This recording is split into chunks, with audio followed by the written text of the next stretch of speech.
Alam mo ba, kaluguran, kung hindi maganda ang sitwasyon o kalagayan mo ngayon, dahil yan sa pinagdahanan mo kahapon, dahil sa mga maling desisyon mo kahapon, pinanghawakan mo yung nakalipas, ang panghawakan mo yung future.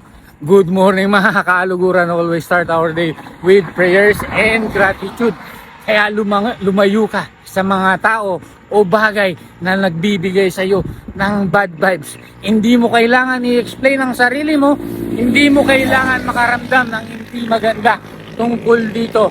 Buhay mo yan.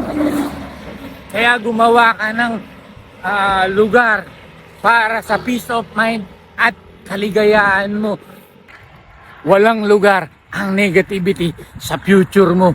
Kaya huwag mong panghawakan yung nakalipas, ang panghawakan mo yung future.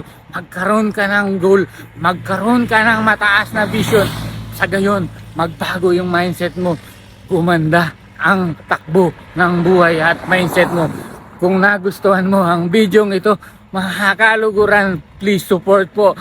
Follow, like, share, and comment dito po sa mga videos natin. At pakisubscribe na rin po sa aking YouTube channel, Kaluguran Channel po. Malaking bagay po kung yung suporta ninyo.